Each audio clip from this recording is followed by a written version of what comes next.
Hello everyone, this is Dion Soul. I hope everyone is doing well. And as you see before you, I thought I would jump on the bandwagon like everybody else.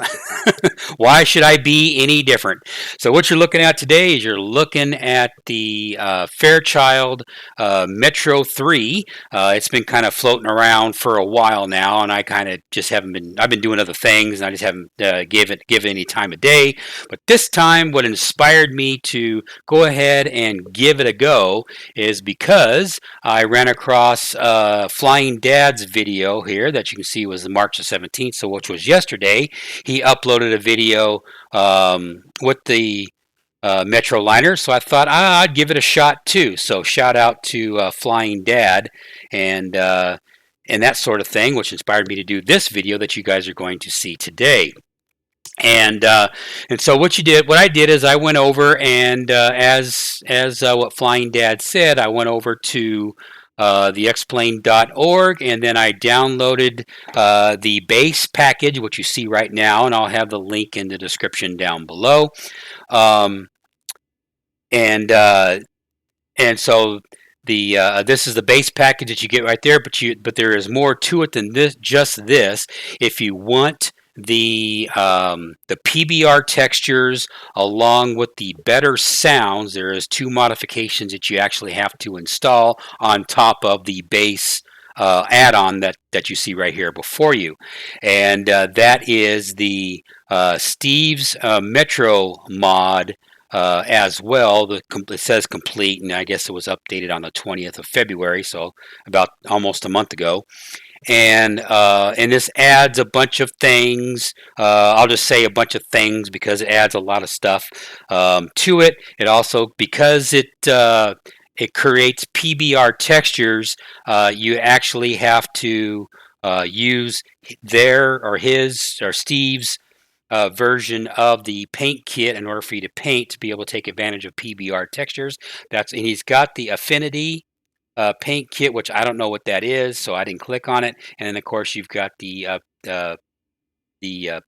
PS/GIMP, which is Photoshop GIMP paint kit, and that's the one, of course, I use GIMP, so that's what I have there. And there's another interesting mod or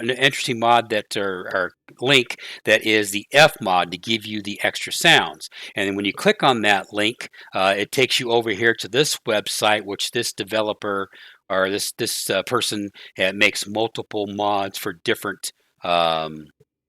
For different aircraft, and of course they made a sound pack mod for this aircraft, and you can get a freeware version, which is not as good, according to them, is not as good sounds or not as many sounds, as the full version.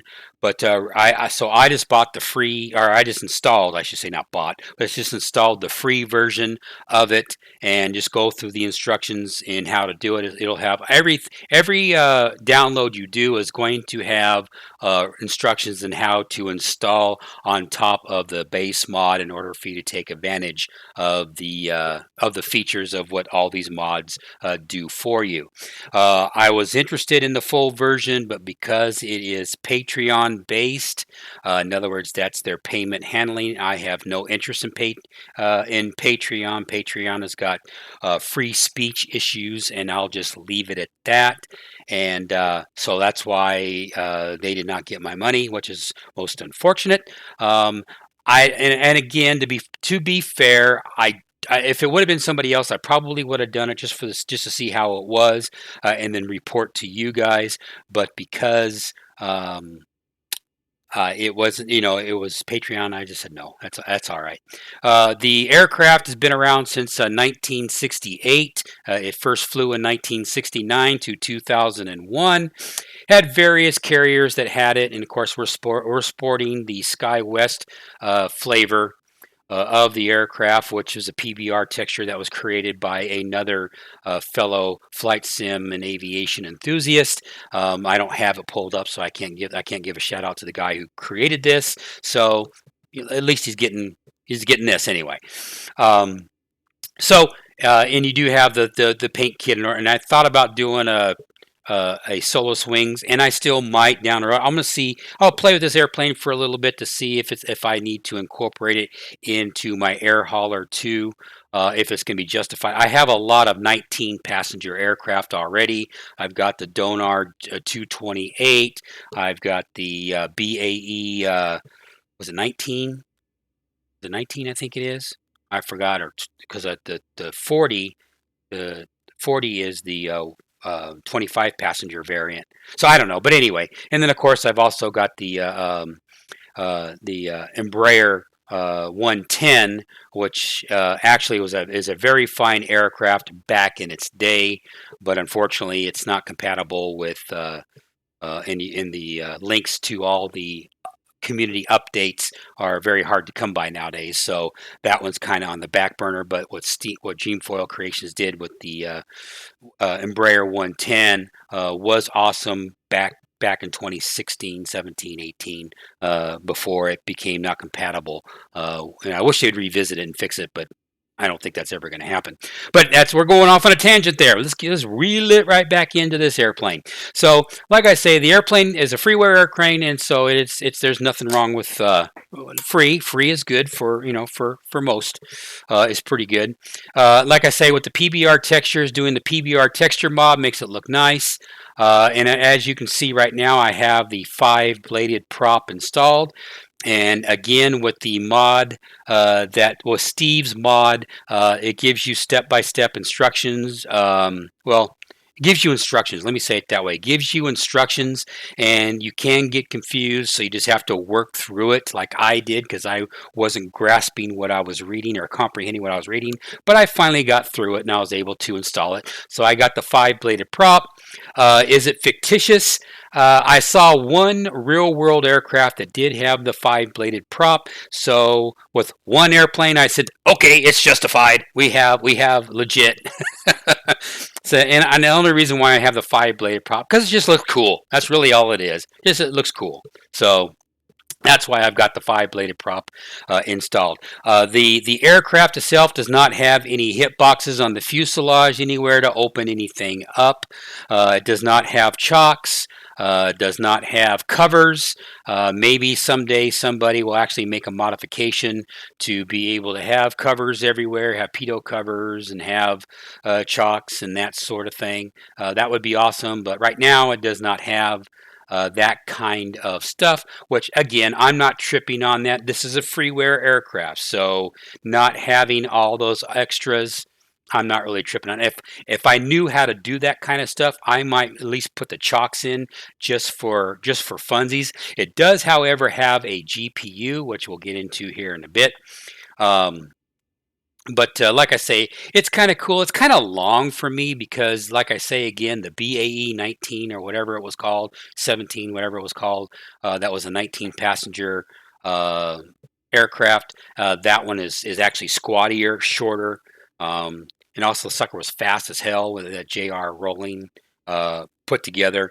It's just that it had its own problems as well, and that's why I don't have it installed and flying it today. Is because it had its drama. Let's see, what else can I talk about with this aircraft before we get inside? Well, actually, on the outside, it's not much. Every aircraft has got the brushed metal wings and nacelles, all the out of the box ones, and of course the one I got the SkyWest one I did has it. And also to the paint kit is also brushed or is like I say bare metal or polished aluminum or whatever, or polished metal, whatever you want to call it. But anyway, like I say, to do a walk around scenario, it's not really doable to walk around. And as you can see, before I go too far off the rails, you can see this is a Garrett engine. Was it TC 331 or something like that? I forgot the name of the Garrett engine. The Garrett TCE 331. It's the same engine, I believe, that goes into the MU2. I don't know if it's the same one that goes into the Aero Commander 690B, but all three of those aircraft, all three of the aircraft just mentioned, including obviously this one, is they are the Garrett engines, and they're not the PT6s. And just a little bit of a pro tip, I guess if you want to call it, how you know that it's a Garrett engine as opposed to a PT6, either variant or the Pratt and Whitney engine, is that you don't see the exhaust coming out of the side of the cowling or of the nacelle. That's usually the quick sign to tell. Is that an absolute? Probably not, but that's how I generally know the PT6 flavor of engines as opposed to the Garrett ones. This aircraft is, as you can see, it's kind of moving right now into the wind. The way this aircraft is set up as a free spinning propeller as opposed to a shaft driven propeller. The MU2 and the MU2 and the Aero Commander 690B, both those aircraft are shaft driven. And what that basically means is that you go full props, and then once you go full props, you go into reverse on your throttles. On your thrust levers, and to go into reverse. And then once you do that, that unlocks the propeller, allowing the propeller to be able to have full functionality of the propeller. And that's how this particular aircraft is not set up that way, or at least the developer didn't set up that way. And I don't know if the real world aircraft were free spinning props or not, but that is variations there of the Garrett engines. I noticed the PT6s on every model that I've ever owned from X-Plane with the PT6s. All of them are all free spinning props. It's just the way the PT6 is designed and not shaft driven. So PT6 you can confidently say is going to be, you don't have to go through that ritual like you do with Garrett engines.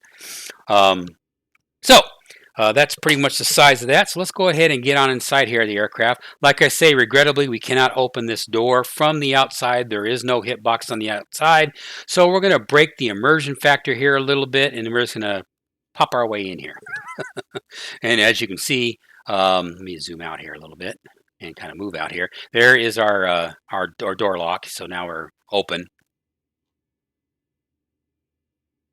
for our passengers to get in here. And as you can see, here is the inside the cabin. Here is where we make our money for this aircraft. There's 19 passengers here, and I would say that if I was going to, which I don't know how to do, but if I was able to do it, I do like the interior. It's just that it's too dark. I would lighten it up a little bit to have a little bit more distinguish. Because right now, at least in this image right here that you see before you, it's just all kind of, the dark is all just kind of molded together here.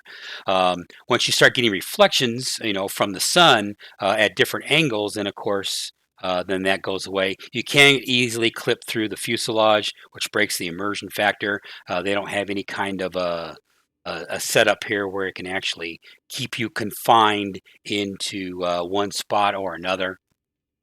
Not really tripping on that, it's just it's a freeware for crying out loud, but I am just stating the things that, given the ideas to the developer in the future that might want to do something. Also, no sunshades with this aircraft. Whether the real world aircraft had sunshades or not, I don't know. Like I say, I'm not familiar with the aircraft to have that to be an authority on most of the stuff that I'm telling you. I'm just doing this purely as of just visual observation here. We don't have any kind of magazines or anything inside here. Again, not tripping on that. But if you were an airline, you would have, emergency stuff along with. So we got water for the working man here. And, you'd also have other documentation right here and reading material and whatnot. So let's go ahead and get on inside the cockpit here and go over here to the business side of things. The cockpit inside here is very, very nice. The developer did a very good job. Is it payware quality? It's close. I mean, there is some payware aircraft that I bought back in the day that this will be just as good as. Uh, I'm I'm I'm trying to figure out who I can put on the spot, but I can't think of the name of the company right now who did it. And there's no shade on any of these guys. It's just that it is what it is. I'm just telling you how it is. It did the DC-3. Um, I forgot the name of the company, but anyway, or the developer who made those airplanes. But the quality of the aircraft are about the same. RW designs on the version 1.0 of the DH6 Twin Otter. It was about the same quality of textures with the version 1. Now the version 2, they amped it up a little bit. They made it a little bit better. So I'm not throwing anybody under the bus, but I will uh, I will tell you how it is because that's just how the kind of person that I am. And usually some people don't frown upon that and take issue with it, and that's fine. I don't care. I don't get paid for this, so I'll just say whatever I want. Anyway, if I get dislikes, I get dislikes. I don't care. You don't see them anyway. Typical YouTube. See, that's another going off on a tangent. I think that's wrong. If somebody doesn't like your stuff, you should be able to let your customers know or let your people know, hey, if they didn't like it. Now I'd like to know why. And okay, if I did something wrong, I'll make it better. But I am gonna give you my opinion. Of course, now my mouse is sticking again. All the buttons and knobs and dials here on the lower section here are all just facades. They all are there to look pretty.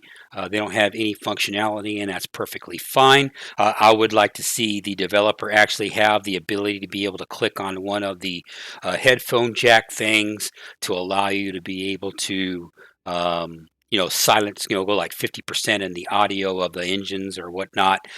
Give that illusion that you are that you have a headset on. That would be kind of cool. Not a demanding type thing.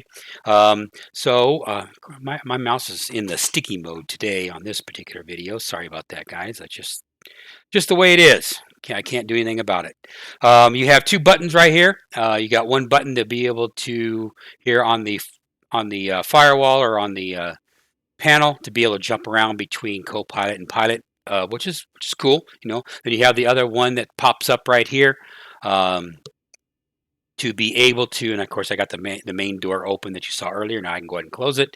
You can't open the baggage door or the cargo door from the back, but if you do, click on the check on right here, and then you go outside. Now it is open, and we can go ahead. And now that I got it open, let's go ahead and run over here real quick. We'll do our out-of-body experience here and move our way over, which I think is kind of cool.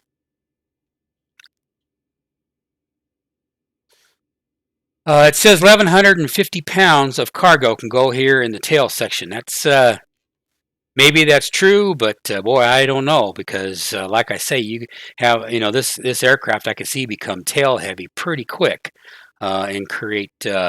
You don't really have a whole lot of weight up there on the front end. I mean, the CG for all of the the engines and everything. You want to put all the let's say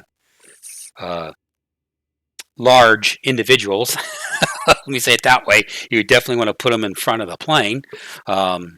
I wonder how the airlines handle that situation. That would be a curious thing to know is how the airlines say, does the person when you're buying the ticket look at kind of look at you and say, yeah, they look fat to me, so I think I'll put them in the front. Or I wonder if that's how they do, how they they segregate people to be. That would be interesting to know. I have no idea. I'm just thinking, my fat butt, 225 pounds and 5'11" would probably put me in the front of the airplane because I don't want your fat ass in the back. So that's just me. But at any rate, so like I say, so there's the so there is the cargo in the back there. I don't think there's any lights or anything that are able to come on. Again, I think it's just like I say again, it's freeware. So I thought I just saw a hitbox. Come on, yeah, just have a hitbox right there. I'll have to turn on and see if there's actually light here in the back. There may be light here in the back. That's cool. If there is, that'd be awesome. But anyway, so let's go back to our out-of-body Oh, actually, just do this. Here, let's go back inside. So anyway, so that takes care of the cargo door and whatnot, baggage door, ground power unit. We'll go ahead and click on that, and we'll turn the ground power unit on, which I think is back over here. So the ground power unit is now on. There is no sounds for the ground power unit. That might be because of the FB mod or the F mod that I put in, and also to the F mod that I put in. Again, maybe you have to have the pay version in order for you to have that sound. And if that's the case, whatever, you know. They do have an ability when you go to the paint kit for this that you can actually put in your own logo. So I could theoretically put in my own Solo Swings logo, which I think is about right below the card right there. But you can see the quality of of this is not really all that high. And that's fine. I'm not, like I say again, this is freeware. This is stuff that you get free, and you get this out of the base package, by the way. You can see where you can plug in the power right there. So if that's the case, in order for us to start this engine or start this airplane with the GPU connected, you're going to want to start the left engine. If I was designing this aircraft, I think I would have that installed over here. I'd have all the hookups over here on the left side, and the reason being having it over here on the left side is so in case there was a fire or an emergency, you would have the right engine start first, and then you would have a way to be able to get your passengers and everybody out to be able to egress out of the aircraft with a non-spinning airplane, a propeller. You would start the right first, and then you would start the left airplane or the left engine second. That would be my way of doing things. So I would have the GPU over here, or have it over here in front at the nose somewhere, far enough away where the service technicians would be able to unhook it and not get into the prop, or have it in the back. In the back of the aircraft, where yes, you'd be fighting the wind and whatever, the propeller would suck into it and hit you with debris, but I would have some kind of something there. A little different than the way it is, but it is what it is. So we're going to be starting the airplane with the left engine first. Now, as that's the ground power unit right there, then we can talk about the radio panel here. Radio panel just jumps between the standard analog radio panel, and of course the Garmin 430 GPS. So at least we have a GPS into this aircraft. Now I'm going to go on to I wish they would do this segment of this video. Now that I've got that installed here, I wish that the developer can actually expand upon this, or somebody like Ether or whoever who puts in three, actually can move around and manipulate the panel, would be able to put in the Garmin GTN 750, basically replace the weather radar, or some other, be able to make room in here somehow, some way to be able to get the GTN 750 installed. That would be awesome, because we are going to use the GTN 750 on this particular flight and not use the Garmin 430, but to have the connection purposes and have it all work out, we'll just have them both installed. Another really cool thing that the developer or somebody could do would be to take this airplane to the next level, and then that way to actually have this little thing right here, which of course I don't know if it's going to be on when I turn it on, so we'll go ahead and put this on. And this right here is the Garmin 550 that you can pick up over at X Aviation. They're the ones that's the developer for it, and you can actually have the Garmin 500 G500 installed. That would be epic to have into this aircraft here. So basically, you would have a glass variant. I don't know how you would do it, but right now, how I was able to install what you see right now is there is a little install utility that puts all the proper files in the proper places in the root. You just tell it where the aircraft is. and then you would install this so you have it as a pop-up scenario instead of like you do with the GTN 750. So now I have both of them, but which is kind of cool and all. But it would be really awesome to actually have it 3D modeled into the have the glass modeled into this aircraft. So maybe the developer, if they know how to do it, would find some way to be able to incorporate that into this aircraft. I think it would give the aircraft longer legs and probably would have users such as myself probably fly this airplane more and more because you have the glass angle to it that would give it more shelf life, for lack of a better term. So that would be epic. That would be cool. So that would be my epic things I'd like to see them do. Will it ever happen? Probably not, but I do challenge anybody to be able to put all these things, embedded in there. I challenge somebody to take the challenge to do it. And that would be epic. And basically it would look like something, let me see if I can move it. We can scrunch it down here just for funsies here. Oh, well, I just closed it. That's not what I want to do.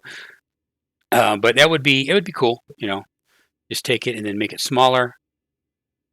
And there we go. And we can actually just put it right here, just like this somewhere, somehow, some way. Make it a little bit bigger and it'd be something like that, Have it be sitting right there, then having the GTN 750. I can get it to go down a little bit, make it smaller, and then move it down in there somewhere.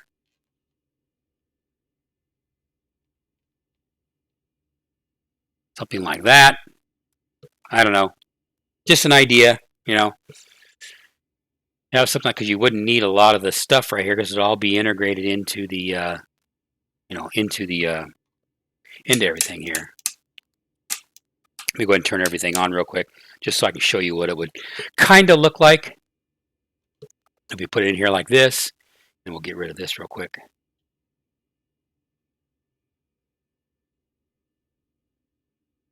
Get rid of that.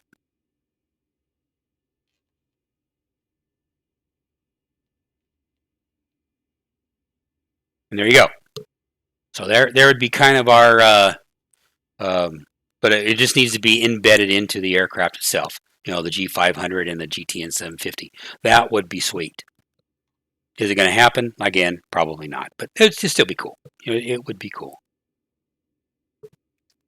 But anyway, so let's go ahead and fire up this aircraft right here, and we'll go ahead and get started here. We'll just go ahead and just take it out for a drive. As you can see, there is no condition levers on this particular aircraft, and I noticed as well that you do have looks like a control lock of some sort. It says it's off right now, but it does not.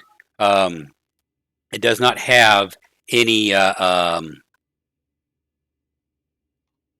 It does not have any. Well, that's interesting. I don't know if that switch works or not. Let's see if that switch works. That's what I'm doing. Some of these things I just don't know yet. You have cross flow, so I'm assuming this switch is a cross flow switch. It does not work. At least I haven't been able to get it to work. To allow you to be able to cross feed between both engines, between both tanks or multiple tanks into each engine at the same time. It looks like each engine is fed with its own tank, is how it looks like it's set up, and that's that's fine. Whatever. So, but anyway, like I say again, you've got your condition. You don't have condition lever. All you have is your prop lever right here. I did one flight where I tried to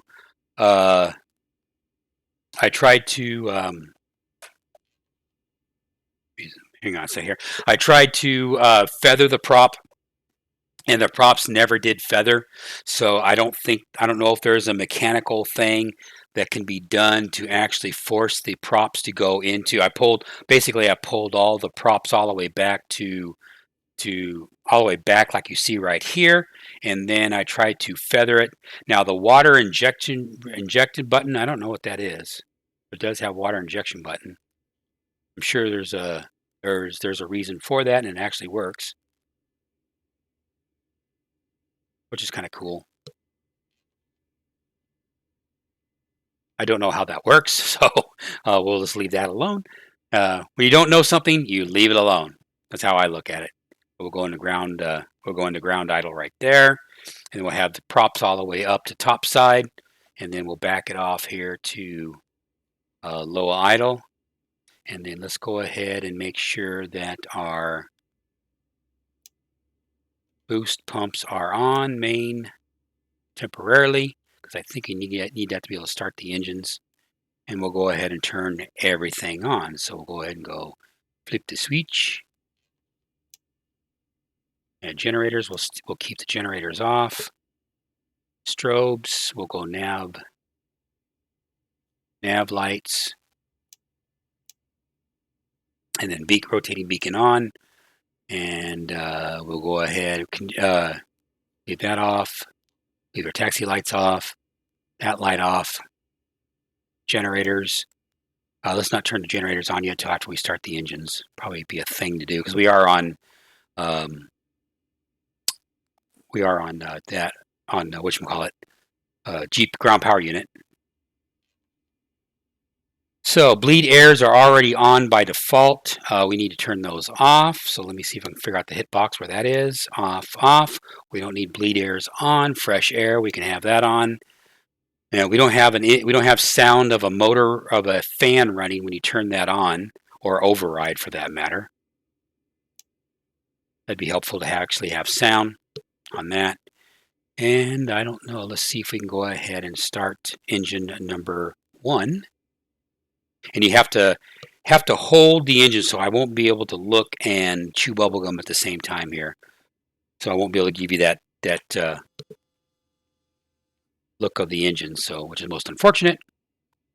So we'll go ahead and start the engine. 1,000, 2, 1,000. You just have to listen to it.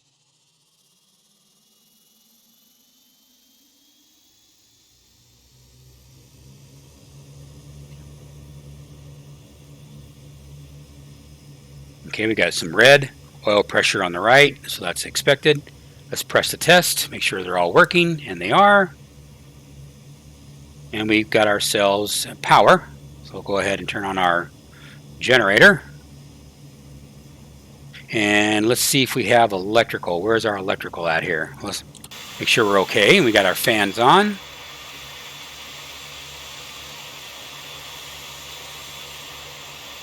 Looking good. All right. Snazzy, snazzy. Now, let's see if we got voltage. Over here to left generator. There's a battery right there. There's the left generator. There is both. I guess the both is because we are getting so we're getting voltage from the both. You're getting voltage from the left battery, but the left generator we're only getting 12 volts or so. That's not right. So that means this generator is not producing.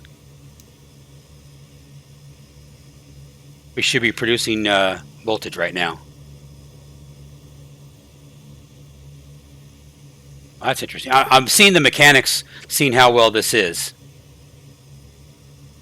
Let's turn off the generator again. Oops, where's the generator at? There it is. Turn that off. Okay, now we on the left generator, voltage is nothing, and we're still getting voltage, so it must be bleeding over from the ground power unit. Let's go ahead and turn on the other. Yeah, see, we're still getting ground power unit, the right battery voltage. Okay, none of these buttons work. Any buttons and buttons, buttons. That's just brightness. Any buttons here? Cockpit air, I guess. Okay, we'll leave that at 50. All right, so then let's go ahead and start engine number 1. Let's go ahead and get rid of. Supposedly we have the generator going here. So there's the generator. It's now on. I come over here to left generator. I should be getting 28 volts, and I'm not getting it. So I don't know why. Let me go ahead and just get rid of the GPU then. Let's just see what happens. Okay. Now we're getting voltage. And you can hear, so now you go full power on our props. Because you heard it start to go down. See if I pull it back. And then we'll go ahead and go to high idle. So we can keep our generator going. And let's go ahead and go over here to our right generator, which you see is absolutely nothing, so that's the way it should be. Let's go ahead and start engine number 1. Or sorry, number 2. 1000, 2, 1000, 3, 1000, 4, 1005. But I don't think it works that way. I think you just have to hold it until it actually starts. There, it took.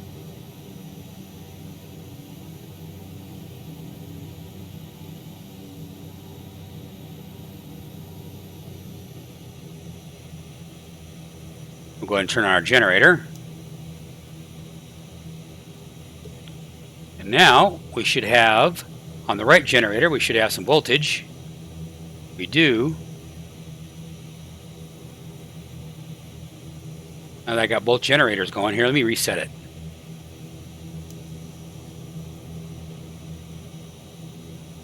And I don't know what this knob does.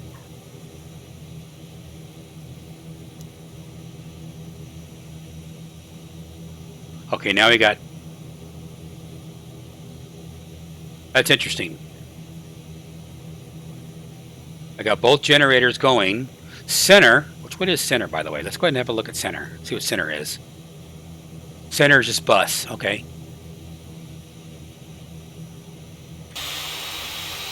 So we do have both of them going here. And we are at low idle and we are at low on everything there, so that's set. Let's go ahead and turn the inverters on, which is over here. This little button right over here. Inverter. You can see the inverter just came on.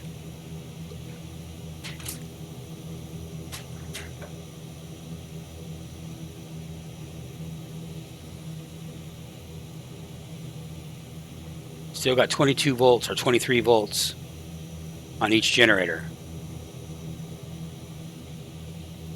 We're going to go ahead and go high idle.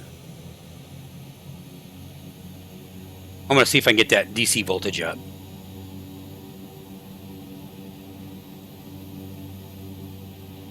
Okay, we're at ground idle on our throttle. We'll go ahead and see if our in the center of the screen. Now those volts are going to stay at 23 volts. So either there's something I'm doing wrong or it's not modeled correctly. I'm sure people are going to say, well, Dion, you're doing something wrong. And that's very possible, because once I go over here to the bus, now I got 28 volts. Let's go back to low idle. Ground idle.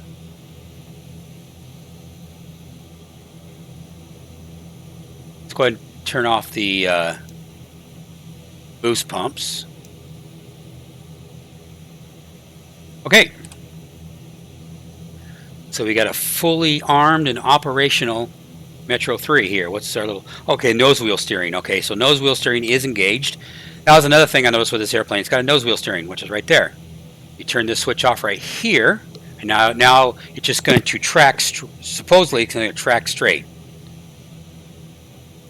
My first time I took off, it didn't track straight. It just veered off and just took off into Never Never Land. So I will just leave that on for right now. Let's go ahead and set our radio to 400 feet. Just because, no real reason, just because. Let me go ahead and get my off camera, get my information. We are currently 3009, or at least that's when it was downloaded last. So altimeter is 3009. Altimeter 3009. Okay, so it's not working. My plane command is not working. It's not recognizing my audio, so fine, whatever.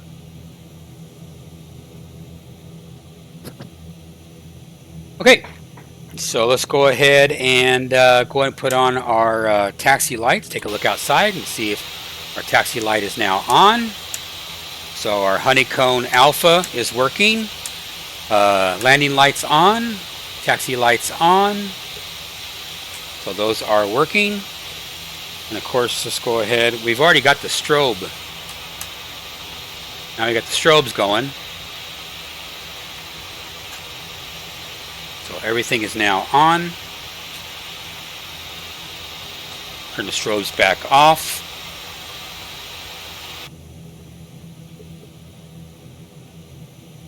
And let's make sure that our wing lights we do not need on.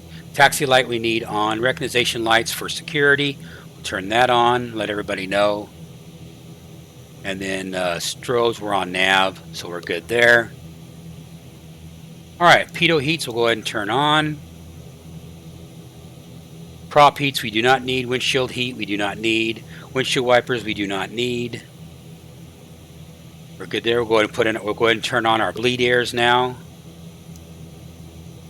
I don't have any indicators about bleed air, but we do have. Here is our oxygen system. We'll go ahead and put this to automatic on our temperature control. We'll go ahead and put it in the center. Seat belts and fasten seat belts will turn on. Cabin lights, aisle lights, we'll leave those off because it's daylight. So we're good to go there. And let's go ahead and put one notch of flaps in right now. Let's make sure our flaps are going down. And we are quarter flaps. Let's go ahead and take a look outside. And I do see we do have flap action going on there. And we do we have ailerons? We do have aileron. Do we have pitch? We do have pitch. Go back and forth with our rudder. We've got rudder. Rudder is to the nose steering. Okay, let's verify our nose steering is working like it's supposed to. We'll turn off the switch right here. Now if we do that, and then we go back outside, the rudder is still working, as you can see in the foreground or the background. But you see that the nose wheel is not. So our nose wheel steering switch is working as intended. So we are good to go there. Now I got to get back to it. I got to find it again. Right here somewhere. There it is. Okay, nose wheel steering's back on, so we're good to go there. We're at low idle and low everything. Now I would think, because we are at low idle and low on our throttle, if I release the parking brake, we should not be moving anywhere. Now we're not doing an FS. We're just going to go out here and just tootle around Southern California. All right, so let's go ahead and release our brakes, and now this thing is going to run like a banshee. So I'm going to go ahead and put in some. Full props. We'll go ahead and get our reverses going on here.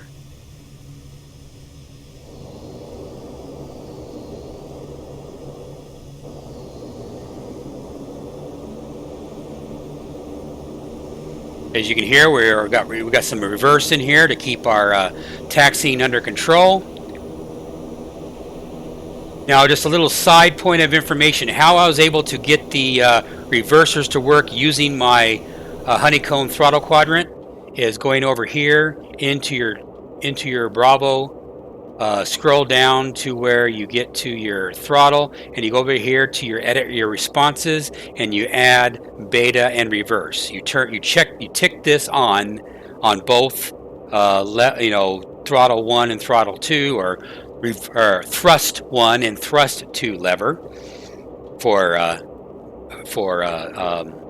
turbine operation is the proper term.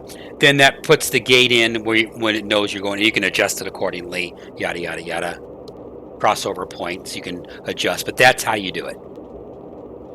Is you would go into these settings right here and edit the response curve. For those of you that don't know.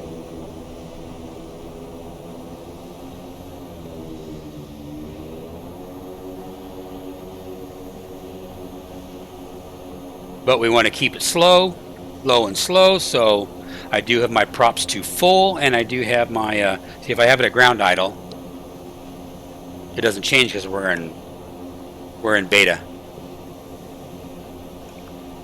Well, actually, at the moment we're out of beta, we're just in reverse. Now we're in beta, which will actually speed us up. That particular sound is because of my XP Realistic injecting that sound to have some kind of listening to let you know that, hey, we're in reverses.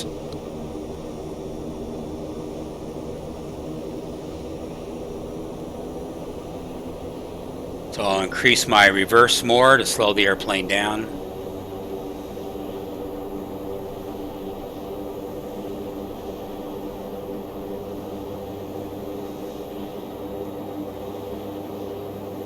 Okie dokie. And now I would announce my intentions. Fox traffic November 442 is at runway 26 for straight out departure. Fox traffic, I guess. So let's go ahead and switch over to recognition lights and landing lights. We'll go ahead and put our strobes on. And now I'm going to go ahead and leave. I'll go ahead and leave the nose wheel on because, like I said, my previous experience with the nose wheel, I ended up just going off into Never Never Land, and I almost ate the airplane. So we got flaps 1. We got approaching 2-4. You know what? I assume the yeah, winds are at 320 at 4 knots. So yeah, we're fine. Alrighty, so we're gonna go ahead and take off here. On runway 24.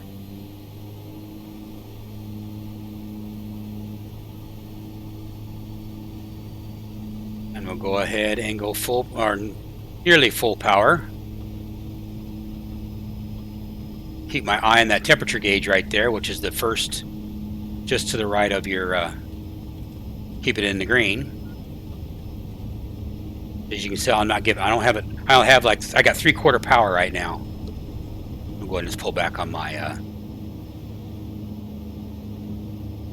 yoke, and now we are up. We are away from the field.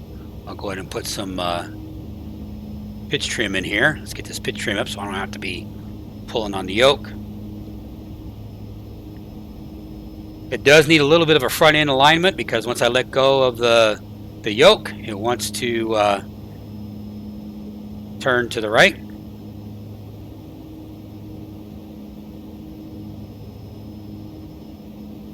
I'll go ahead and add a little bit more pitch trim in there. My pitch trim on my wheel on the Bravo yoke, I have it set to mechanical pitch trim as opposed to electric.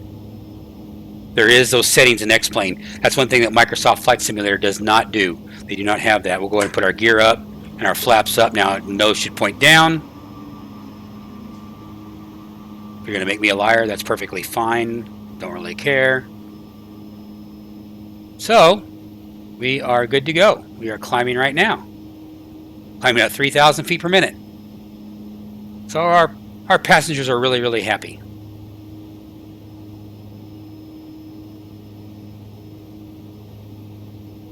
So as we're climbing right now, we'll go ahead and sync heading.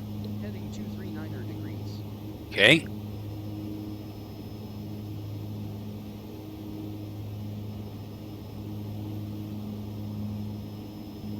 Altitude 17,500 feet. Altitude 17,500 feet. Okay, so I'll turn my that on. I'll turn my autopilot on. It's going to track to heading 240. Heading 150 degrees. Heading 150 degrees. So we'll go ahead now. Obviously, we're in. Don't have a bank limiter for the aircraft, so it does like to push it to the 9s. Go ahead and take a look outside here. Look at the airplane.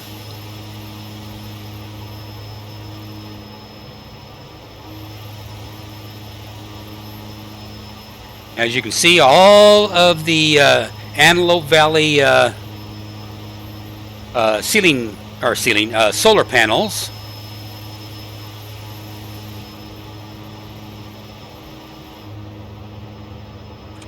let's do indicated airspeed.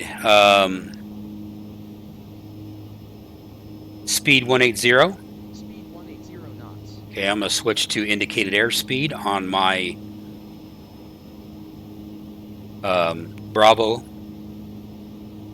So now it should hold at 180 knots.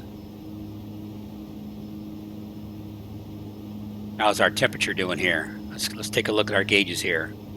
And our gauges, our temperature, our EGT is just below the red line, and that's where I want it right now.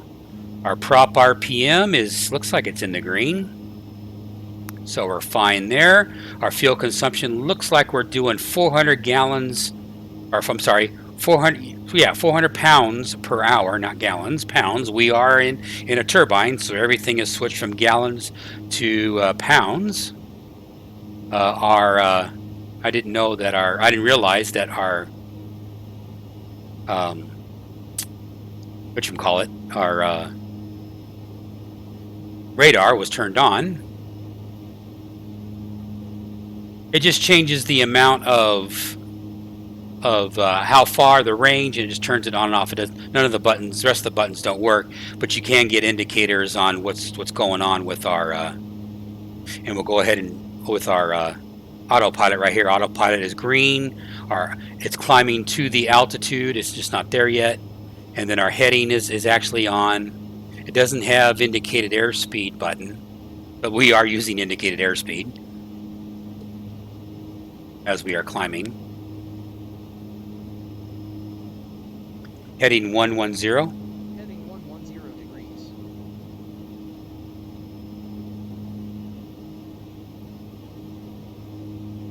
As we're looking over here, my home base, Antelope Valley, Southern California, away from the nastiness of Los Angeles.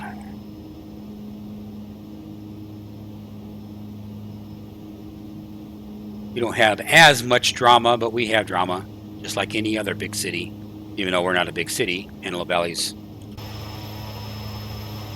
But all in all, we are climbing and our ground textures look pretty good. These are level 17 ground textures with ortho for XP. I did notice that they are better, and you can see right there, right below the airplane, is our Palmdale water fin and feather, as they call it, but it's Palmdale Reservoir. And if I come over here, San Fernando Valley is out there in the distance. You know what? Let's do an about face here. Let's go to Catalina. So what we're going to do is we're going to Catalina. Let's make it 16,000. Altitude 16,500 feet. Altitude 16,500 feet. Now, unfortunately, I did not fill up before we took off on this airplane, so we're going to totally rely. I do have the portable oxygen, but we only have 11% in here. And we would have 19 passengers, so I'd actually have to go into the configuration file for this mod and actually tell it to be 19 passengers and probably increase it from 3,200 liters of oxygen to probably, I don't know, double. I don't know. I'd have to find out for, let's say, an hour's fuel or an hour for each individual, how big of tanks I would need. I'd have to find that formula on what it would require. I don't know. Heading 220. Heading 220 degrees. So let's go ahead and switch over. And off camera, I will go ahead and now, just if I wanted to, I can go ahead and I actually can go ahead and put the GPS in there. But we're just gonna fly by hand. Why not? Or not by hand, but we'll fly by the seat of our pants. How's that?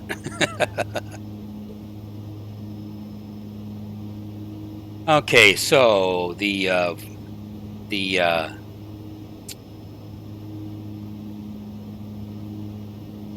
you what, let's go to the LAX VOR, which is going to be,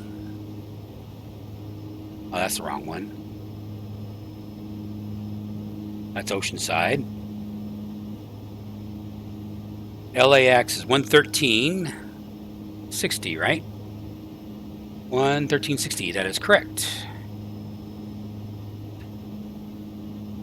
Okay, so 113.60, we'll go ahead and adjust our course to 113.60.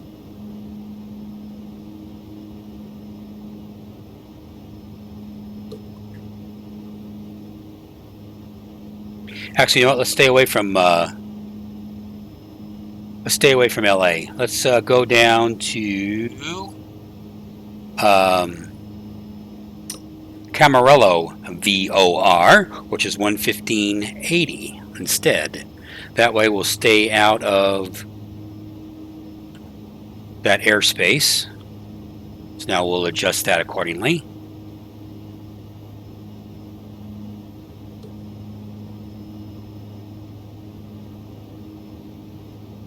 And we'll switch to that VOR, and it should turn for us, and there it goes.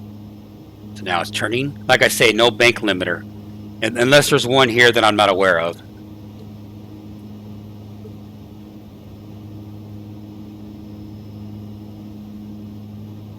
Heading 240.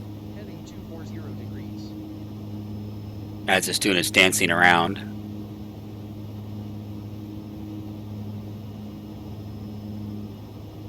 It should chill out and start to follow the VOR.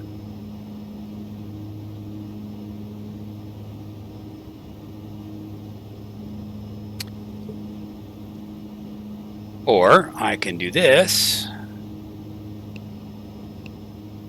Make a quick flight plan. While that's doing its thing, that was KWJF. Destination airport is KAVX, Catalina. After was, which is CMA, VOR. And then after that one, we'll just go direct. So this will be our active leg right there. And then I'll come over here like this. And then I will switch it. And so now we are using the GTN 750. And we are at 16,500 feet already, I just noticed. Go ahead and get rid of that.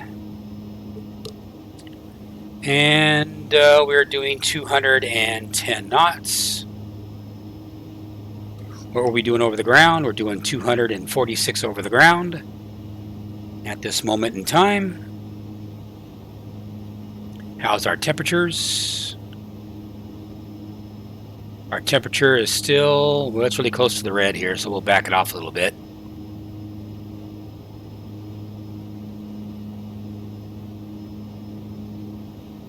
Our temperature, we'll go at 640 degrees. If we go 640 degrees, what's that do for us? That puts us right there. And then we'll back off our props. See, with Garrett engines, you definitely want to run your props based on the MU2. You want to run it right around 99%. Anywhere between 97 to 99%. So let's take it down to 98%, which would be right about there, roughly. And I don't really see a prop sync here. So let's see if we got a prop sync action going on here. I did my flaps are up. Now there is a prop sync button right there, or a thing right there, but I don't think it's letting me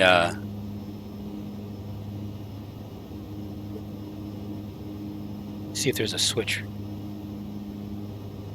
Okay, see, there's something I'm supposed to be doing, but I don't think it's the prop sync. So what we will do is I will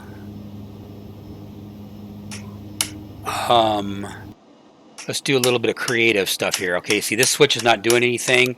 So what we're going to do is we're going to go over here.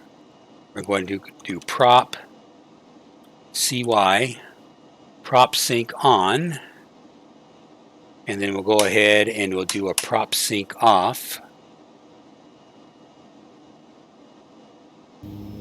And then we'll go ahead and turn it on and see if we have any change. So let's turn the prop sync off to see if it's going to work. If it's even going to work at all, I don't know.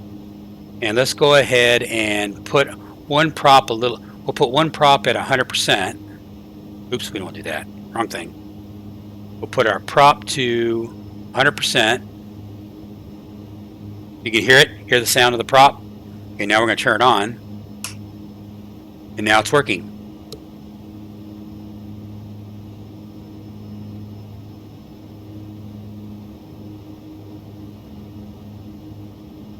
So you hear it change? You can see right there. Now we'll turn the prop sync on. Prop sync is now on. So prop sync's now on. It's now working. So I can't get that switch to work, but at least I did it with the prop sync that way. And I'm getting a likely spam. So I'll go to voicemail. We get that a lot lately here in the United States. Alrighty, so now we are rocking and rolling at 248 knots over the ground.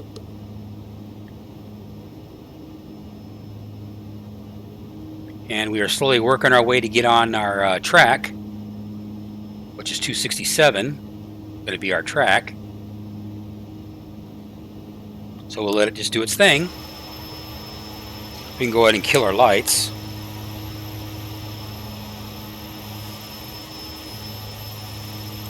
That's our recognition lights. So let's go down here and do a little bit of light management here. Okay, landing lights are off, taxi lights off.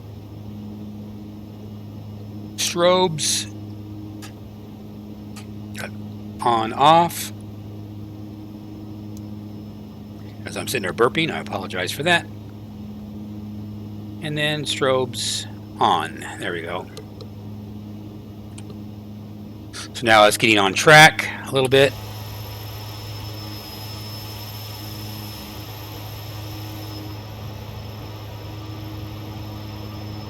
Looking good. Okay, so San Fernando Valley is over there. So that right there, right above the wing, should be Simi Valley, California. And right down below me is going to be Highway 126, I believe.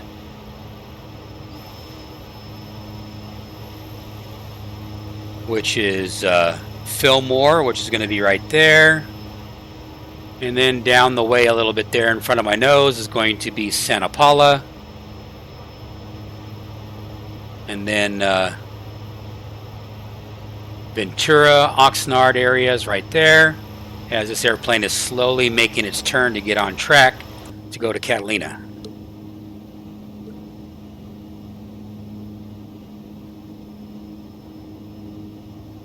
At 16,500 feet. Very good.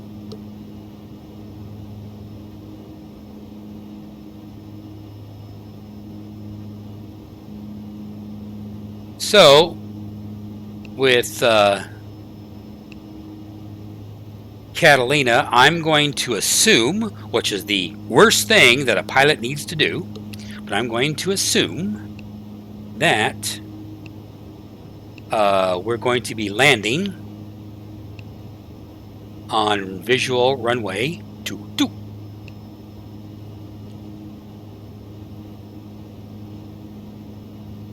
We will load it into the thing, but we will not activate it.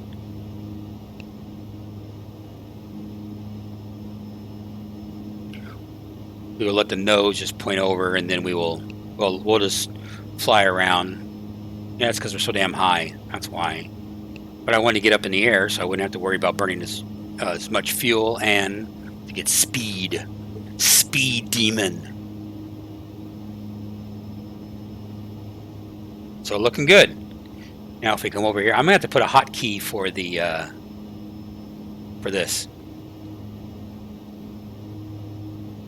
So what's this look like?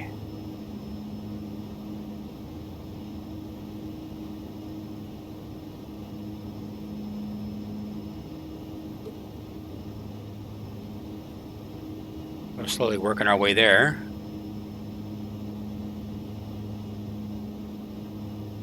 Looking good, looking good. Knots. True airspeed's 270 knots. Winds are, see, this is why. See right there, it tells me where my winds are. That's, which is convenient. And our outside temperature. What's our altimeter setting from where we're at right now? Our altimeter setting still says 3009, so it didn't update. So we'll go with it. So yeah, if somebody could sit there and put this into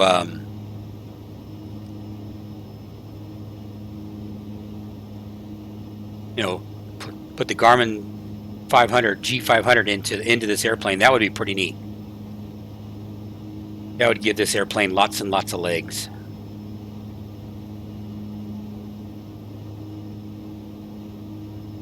In my opinion. Cool.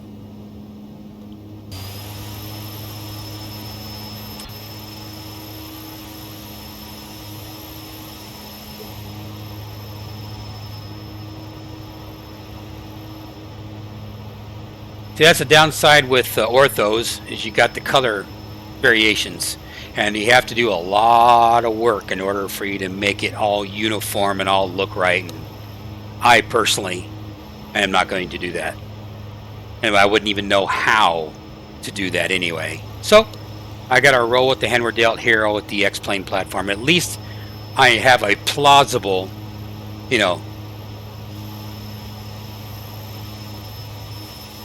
plausible representation of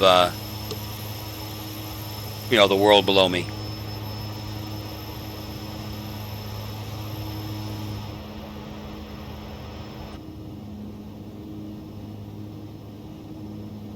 Very, very good.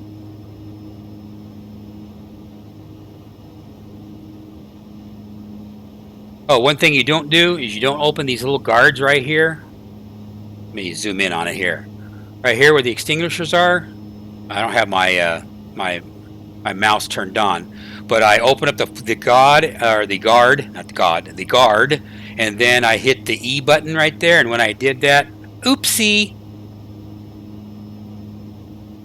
that was it. I had no more engine. Sorry, you lose.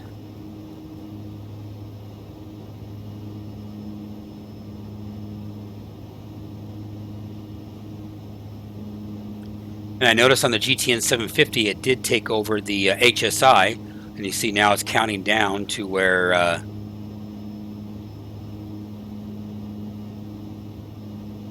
how far we are out. And you know what, I think I ought to get our altitude down to probably, oh, I am going to, without, well, let's see if this can tell me.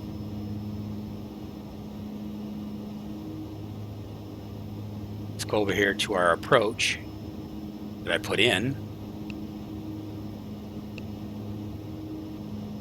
Well, because I don't have a chart, I'm doing a regular approach. So let's just how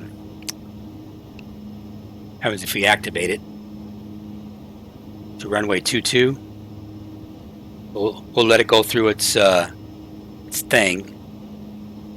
Let's see if it's going to do it. We'll hit the approach button, which I should have done.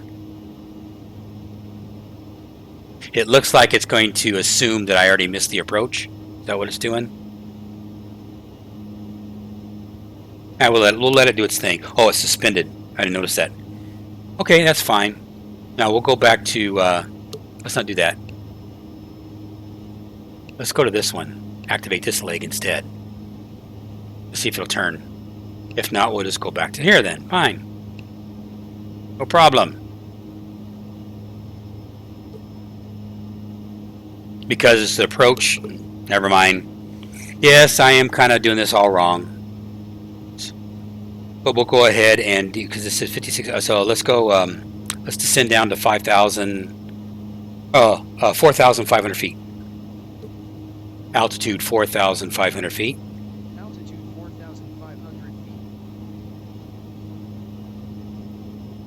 Speed 210. Speed 210 knots. And then we'll back off on our power.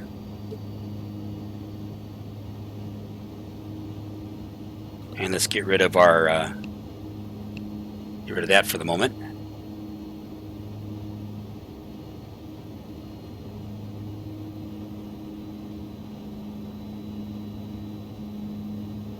We'll just take it to flight idle. No, we don't want to go in reverse now. Let's put it in reverse. Don't want to do that. And we want to get rid of our prop sync. Prop sync is now disengaged. We should have an indicator. Prop sync indicator in your, you know, in the, let's see. Do we have a prop sync? Nope. I don't see a prop sync switch or a light. Is it right next to the switch? Nope. No light. And we can go ahead and turn on the recognition lights because we are descending right now. Just because. Sync heading. Heading 124 degrees.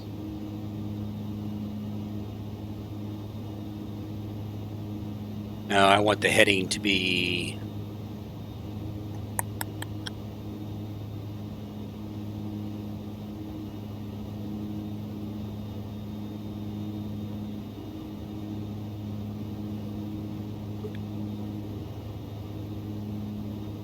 Based on that little line being drawn there, I probably want to be, and I want to be at 3 nautical miles out. So that means I want to be right there. So I'm going to adjust this a little bit to, what's our current heading? Current heading is, oh, the heading that it is. It's fine. Fine with me.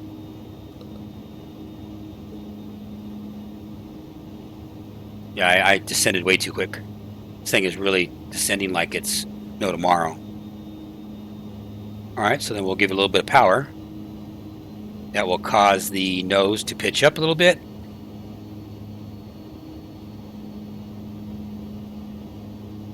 We'll go to 800 feet per minute just to slow it down.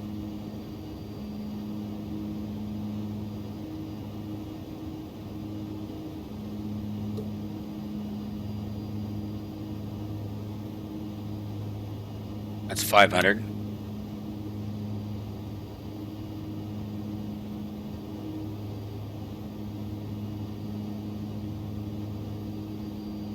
Let that speed bleed off a little bit. Looking good, looking good.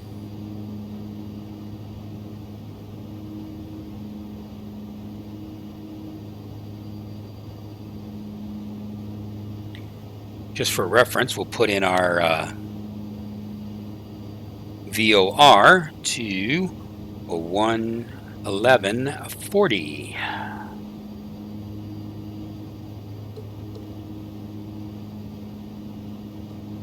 And then we will put our course to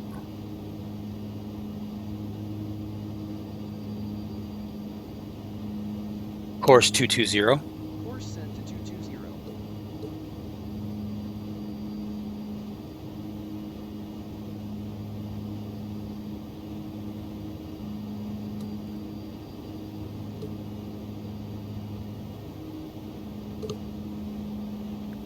Keep a little bit of power into it.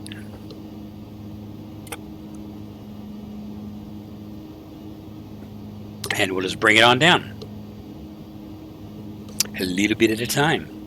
Oh, while we're waiting, let's go ahead and set up our views. We always got to have a view looking out the wing with the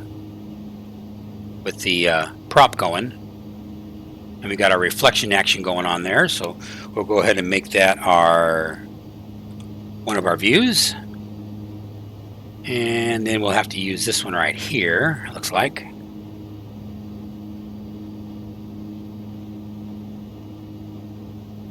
Set our view right there, and then our over the wing view.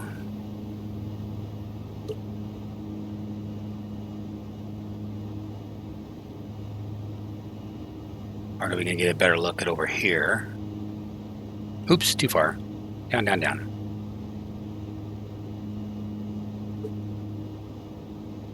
Okay, that's going to be that one.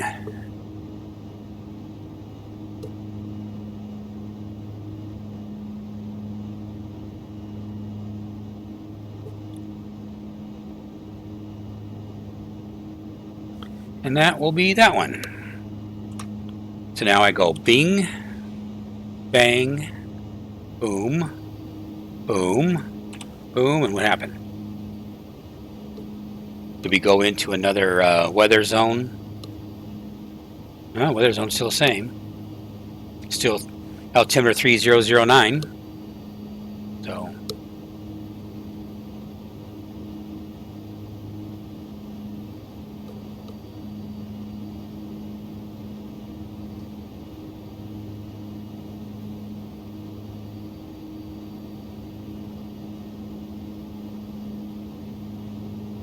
still looking good.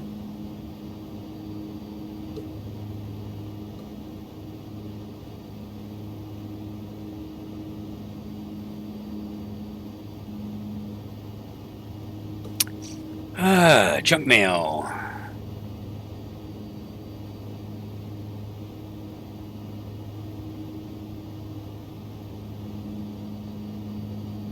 Okay.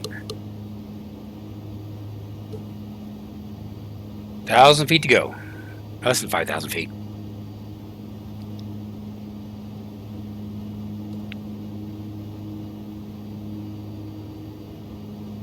Probably a bit unorthodox, what it should be, but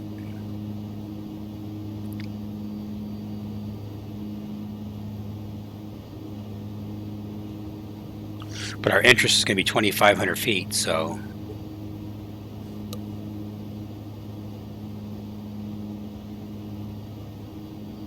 altitude 2,500 feet. Altitude 2,500 feet. Let's have a look and see how close we are.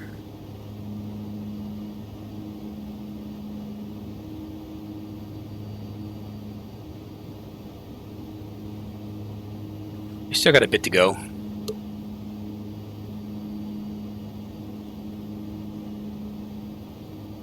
Still got 4 minutes to get there at this speed.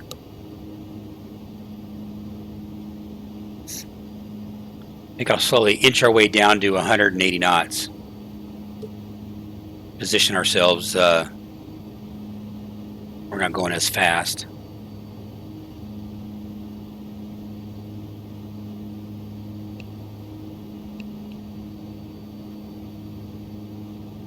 Because we're on heading anyway. So we'll go ahead and go back here. We'll go ahead and set this up.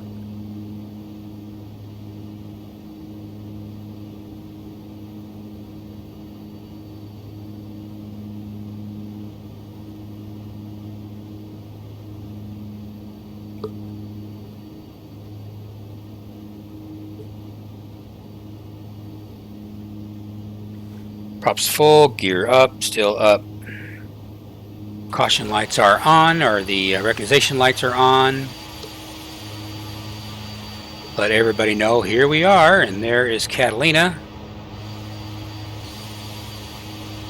Long Beach over that way. Long Beachy. As my dad used to say, long son of a beachy.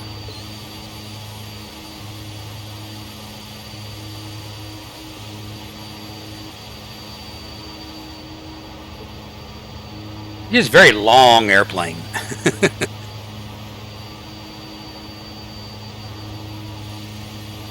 paint it jet black and call it the U-2 spy plane. reminds me of the U-2 in a way.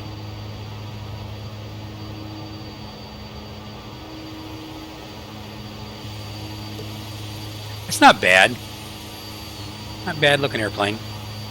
Not a bad. Not a bad. Uh-oh. Something's going on. Something's going on. Hey, what you doing?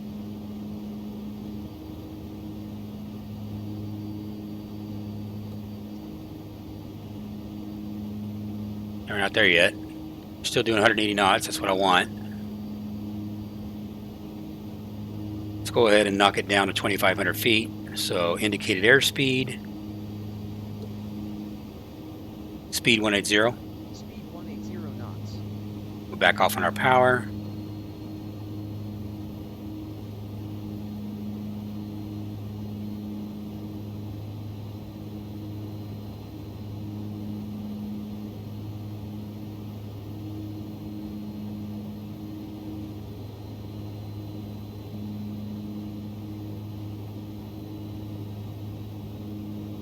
I don't want to go too far and get into that zone.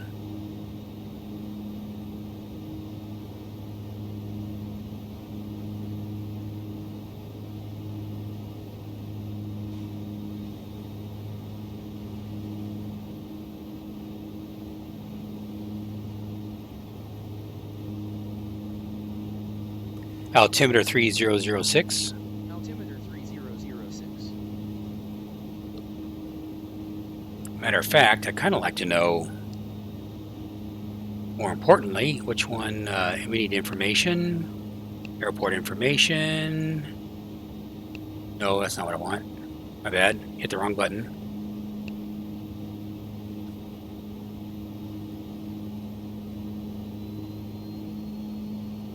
Down to 160 knots, and that's not what I want. Get that speed back up.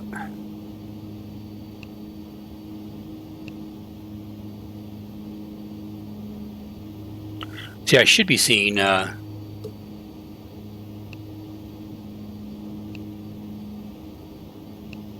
weird. It's alright. We'll do it, end up doing it another way. And the other way is, well, where are we at? How close are we? Oh, we're really close. Alright. So now what we're going to do is we are going to switch to GPS, go over here like this, let it sync up. I wonder if it'll let me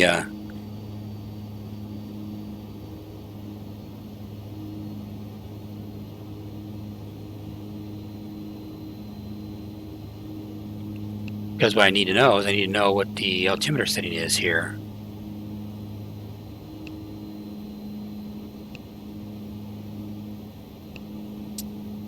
I don't need the runway. What are you doing? Trying to get back in line, or are you going off into non-law land? Probably going off into non-law land. That's what I want, is that. I can't hear it. Damn it.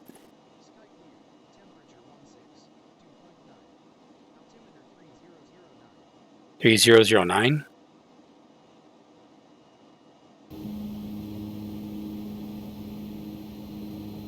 250, so I got that right. Problem is I'm totally out of position. I'm hoping it'll clear itself.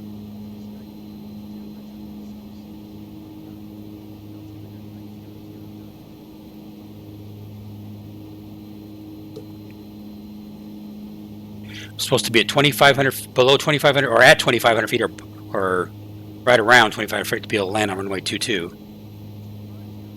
Okay, let's go ahead and get rid of the ATIS. Let's go ahead and get rid of the GTN. And I'm going really, really slow. Oh, we're slow enough now. Flaps. Oh, we can go ahead and put everything down. Half flaps. Go ahead and throw on all our lights and everything. Let everybody know we're serious. Coming in to land.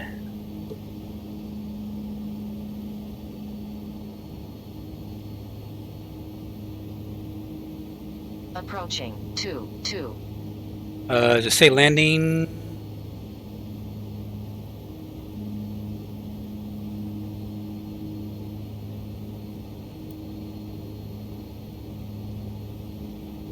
Okay, now we got full flaps.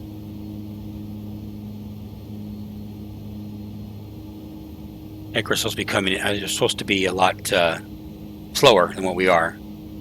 Let's fix that. We got full flaps right now, so let's keep it right around 100.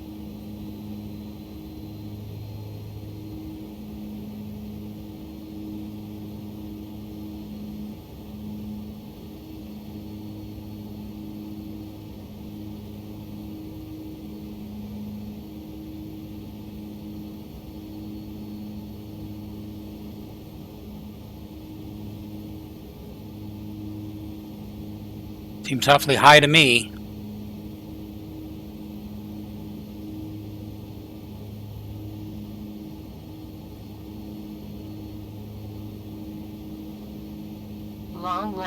Long landing, 2,000 feet remaining.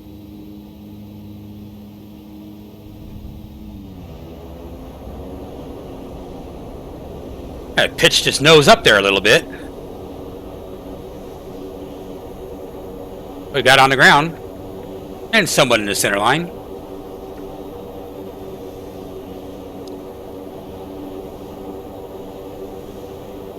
And I didn't go off in. 100 remaining.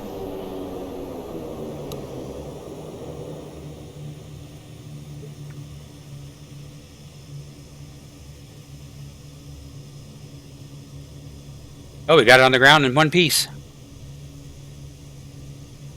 That wasn't too bad.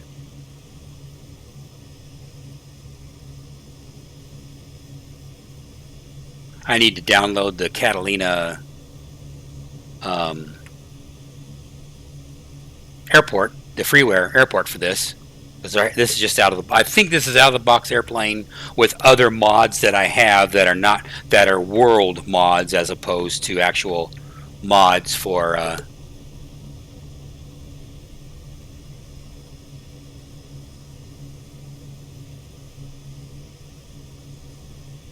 So that wasn't too bad,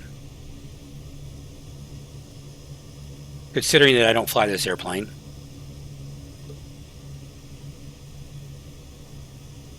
Got the flags. I'm surprised we got 2 United States flags as opposed to 1 US flag and 1 California flag. Usually that's what you would have.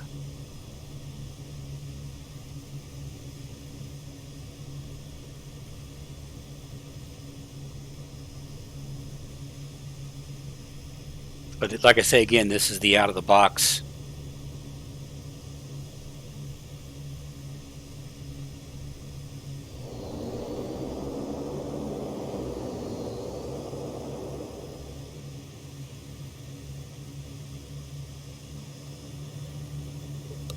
All right, well, the first thing we need to do is we need to turn off engine number 2 first because that's where the GPS will be. So let's turn off our actually turn off our lights.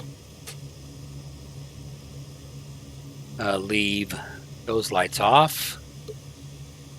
Beacon logo, fine, whatever. Nav, don't need the strobes on anymore.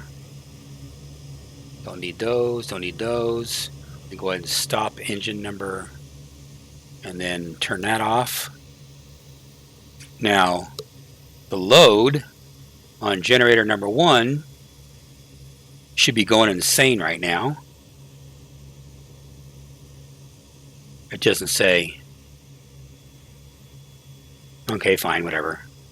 Now we can go ahead and turn on our get our GPU action going on here.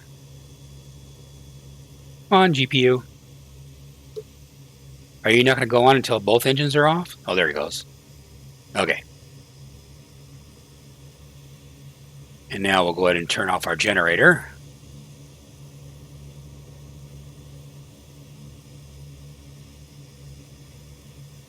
And let's go ahead and shut off engine number.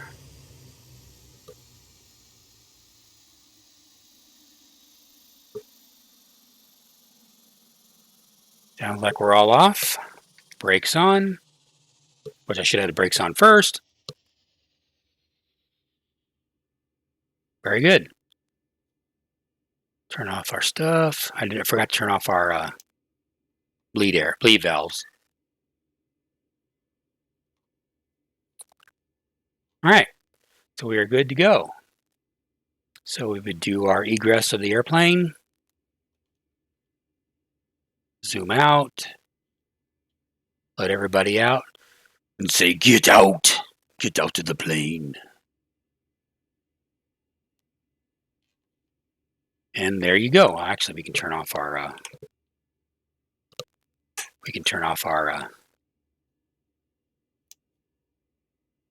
beacon now. We'll leave the navs on, but we can turn off the beacon. There we go. There. Now we got it. Now we got it in turnaround mode. So there you go. Here we are in Catalina, California, USA, with the U.S. flags waving in the breeze. Even though what's our wind? Our wind's at 260 at 8 knots. So I think that one is correct, but the other one is not. But anyway, so we are here, and we made it here in one piece for SkyWest Airlines via Solus Wings. So I hope you guys enjoyed this flight. I hope you guys enjoyed this little airplane, the Metro 3, the Fairchild Metro 3. It's pretty nice. It's for a freeware aircraft, and if you do all the hoops that you have to do that I did to be able to put the all the things in place, this is a good one. This is not bad. And like I say, now that I've flown this airplane, and I think I could make money with it, and I think I would give that other developer, I would think I'd give them some money if they would not have Patreon. They'd have another form of payment system. I probably would give them, but other than that, I'd like to see the developer do, as I said before, with the avionics, be able to figure out a way to be able to get the G500 and the GTN 750 installed. That would be epic. Be able to put some chocks down later on, and then start working on covers. Put covers on all the pitot tubes and everything else. I did not turn my pitot tubes off. I just noticed that. I think what I'll do is, I think there is a checklist, the X checklist mod. There is a checklist for this aircraft, and I think I'm going to research that and download that, and then I'll try it again with X checklist, and then get my familiarity, so then I won't need it anymore. But all in all, hey, the airplane is good. I think it's cool. I think it's definitely, because it's free, it's definitely worth it without a doubt. Definitely worth flying, especially if you're using economy modules, and you've got you want a 19 passenger aircraft that does work with X-Plane 11 version 5. Or 11.550. Then I definitely recommend you picking up this aircraft and giving it a whirl. I mean, I think I'm going to fly this more now that I've actually taken the time to actually fly it, and like I say, it's good. So anyway, hope you guys enjoyed this video. Definitely like, subscribe, and if you feel my content is worthy, I will have some donation links in the description down below, so that shows your appreciation for the effort I put into to make this video. It is most I say thank you for the bottom of my heart. I definitely appreciate it. So you guys take care. Catch you guys next time. Later, guys. Bye.